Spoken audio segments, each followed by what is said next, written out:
समर्पण टाइम्स, हम खबरों के साथ जागरूकता भी फैलाते हैं।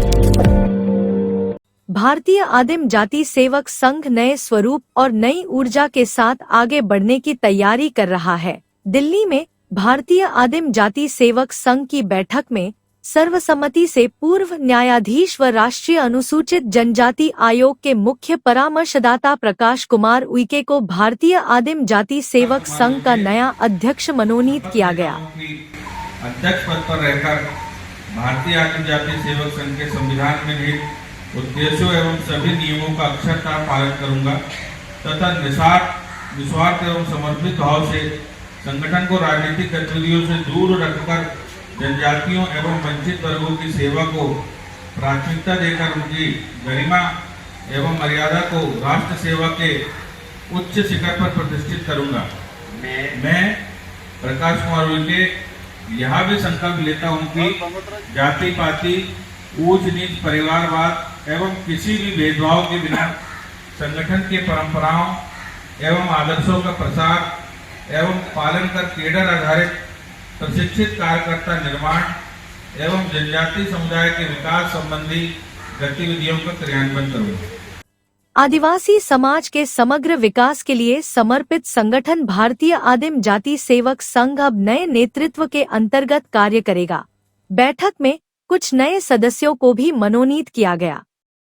नई कार्यकारिणी में डॉक्टर RM कुबेरप्पा को उपाध्यक्ष, अजय कुमार चौबे को महासचिव, श्रीमती एलाबेन देसाई को कोषाध्यक्ष, राजेश मालविया, सुरेंद्र कुमार चौहान, प्रदीप महांती को सचिव तथा कार्यकारिणी सदस्य के रूप में भुवनेश शर्मा, जय प्रकाश गुप्ता, मुकुंद बापट, कुंवर जितेंद्र नरसिंह राणा, धानका समाज के राजेंद्र खर्रा, मुन भाई मिश्रा को मनोनीत किया गया।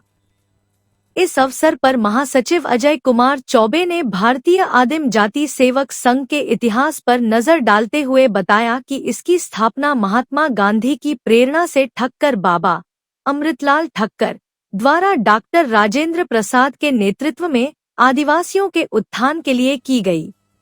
संघ का नेतृत्व समय समय पर देश के महान और प्रतिष्ठित व्यक्तियों ने किया है। सभी महान नेताओं ने संगठन को मजबूत आधार दिया और आज इसकी शाखाएं देश भर में फैली हैं। प्रकाश कुमार उइके ने इसे अपने लिए नई चुनौती मानते हुए कहा कि आदिवासी समुदाय आज भी अपने अधिकारों के प्रति उदासीन है।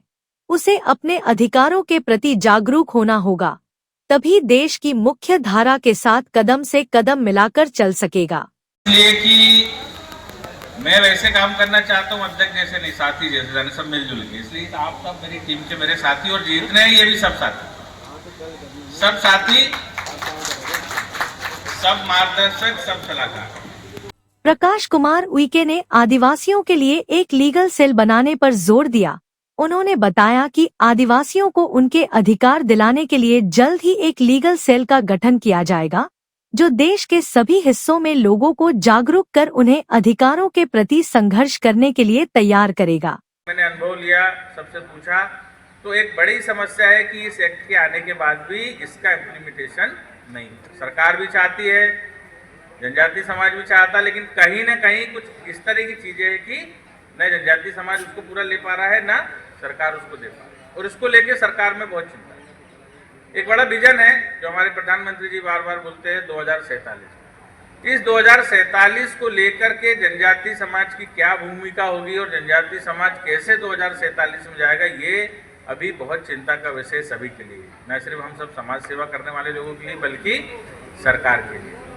और बिना जनजाति समाज का उत्थान किए 2047 में भारत प्रवेश। इस अवसर पर देश के सभी प्रांतों से आदिवासी समुदाय के प्रमुख लोग उपस्थित थे। सभी ने नवनिर्वाचित अध्यक्ष प्रकाश कुमार उइके का समर्थन करते हुए बताया कि आने वाले समय में भारतीय आदिम जाति सेवक संघ का नया स्वरूप देखने को मिलेगा। बैठक को सुचारू रूप चलाने व व्यवस्था बनाने में भारतीय आदिम जाति सेवक संघ के कार्यालय सचिव रविकांत झा, अनिल शर्मा, परदेसी राणा सहित सभी कर्मचारियों ने मुख्य भूमिका निभाई। सेवक संघ के 78वीं आम सभा के उपलक्ष्य में मौजूद है। आज जो है पूर्व जज न्यायाधीश हमारे प्रकाश कुमार उइके जी को आदम जाति सेवक संघ का अध्यक्ष मनोनीत किया है। हम इनसे जानना चाहेंगे कि आप इस संस्था से जुड़कर समाज को कैसे दिशा देंगे। आदिम जाति भारतीय आदिम जाति सेवक संघ जो है बहुत पुराना और बड़ा जो है जनजाति समाज की सेवा में समर्पित संस्थान है, जिसकी स्थापना हमारे आदरणीय डॉक्टर बाबा जी ने की थी। और उसके पहले अध्यक्ष जो है हमारे जो सबसे पहले राष्ट्रपति थे राजेंद्र प्रसाद जी रहे। और उसके बाद ये संस्था ने जो उत्तरोत्तर मतलब प्रगति की है और पूरे भारत में जनजाति समाज के लिए कार्य कर रहा है। इस बात को बोलने में मुझे कोई अतिशयोक्ति नहीं कि एक समय जब जनजाति कार्य विभाग नहीं होता था, जनजाति कार्य विभाग तो अभी बाद में आया। उसके पहले जनजाति विषयों में चाहे जनजाति विषयों की बात कर लें, चाहे महिलाओं के उत्थान की बात कर लें, चाहे हमारे घुमक्कड़ जो है उनकी बात कर लें, इन सभी के लिए योजना बनाने का काम सबसे पहले शुरुआती चरण में अगर किसी ने किया है तो भारतीय आदिम जाति सेवक संघ ने किया है। और इसकी स्थापना जिस उद्देश्य से की गई थी उस उद्देश्य को लेकर ये जो है चल पड़ा है। ये मेरे लिए बहुत सौभाग्य की बात है कि मुझे सर्वसम्मति से जो है हमारे जनरल काउंसिल उन्होंने इस पद के लिए, इस दायित्व के लिए चुना। और मैं पूरा प्रयास करूंगा कि जिन सपनों को लेकर या जिन उद्देश्यों को लेकर इस संस्थान का जो है गठन किया गया था, या पिछले 78 वर्षों से ये जो संस्था चल रही है, मैं इसको आगे बढ़ाने का पूरा प्रयास करूँ। अभी मैं वक्तव्य आपका सुन रहा था तो आपने कहा कि आदिवासी लोगों को कानूनी प्रक्रिया की जानकारी नहीं, तो आपके इस कार्यकाल में इस दिशा में आप क्या काम। जैसा कि अभी आपने सुना भी होगा कार्यक्रम के दौरान कि इस संस्था का एक लीगल सेल भी हुआ करता था, जिसमें हम जनजाति समाज की लीगल विषयों पर भी काम करते थे।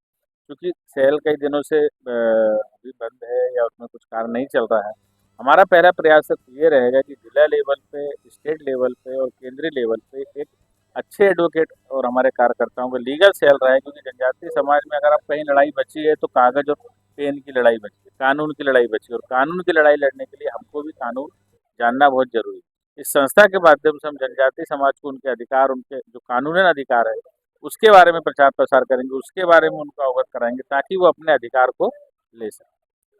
दिल्ली समर्पण टाइम्स की ओर से आपको अध्यक्ष बनने पर बहुत बहुत बधाई, और आशा करते हैं कि आदिवासी के लिए एक मील का पत्थर होगा कार्यकाल। धन्यवाद। भारतीय आदिम जाति सेवक संघ का 78वीं आम सभा थी, तो आज इसे आम सभा में क्या क्या निर्णय लिए गए जरा अवगत करें। बहुत बहुत धन्यवाद खर्रा साहब, आपने बहुत ही महत्वपूर्ण आज का प्रश्न किया। आज के इस जनरल काउंसिल में हम लोगों ने बहुत ही महत्वपूर्ण निर्णय लिए। और सबसे पहले तो जो हमारे पूरे साल का जो आय व्यय का ब्यौरा होता है उसको हम लोगों ने पास किया।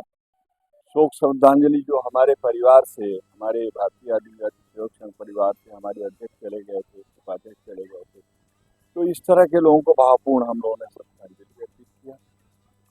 हमारे जो एनुअल रिपोर्ट होती है, जो हमारा पूरा दस्तावेज होता है कि हमने पिछले वर्षों में क्या किया है, क्या बेहतर किया, क्या अच्छा किया, क्या बुरा किया, उस दस्तावेज की हम लोगों ने डिस्कस किया उसको और उसको पास किया। साथ ही साथ आज इलेक्शन भी ड्यू था और इसमें हमने अपने भारतीय आदिम जाति सेवक संघ का जो अध्यक्ष का पद खाली था उस पर सम्मानीय प्रकाश कुमार उइके जी का नव निर्वाचन किया और आज वो अध्यक्ष पद पर प्रतिष्ठित हो गए।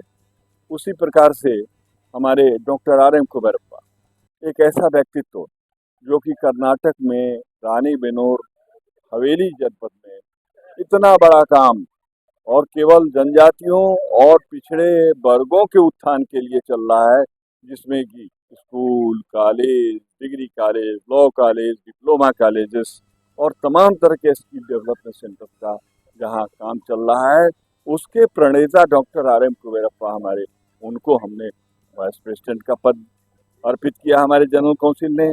और उसी के साथ साथ एक पद जो एग्जीक्यूटिव कमेटी के लिए खाली था उसको भी हमने श्री भुवनेश शर्मा जी, जो राजस्थान आदिम जाति सेवक संघ के हमारे बहुत ही कर्मठ और समर्पित वर्कर हैं, उनको लेकर के हमने पूरा किया।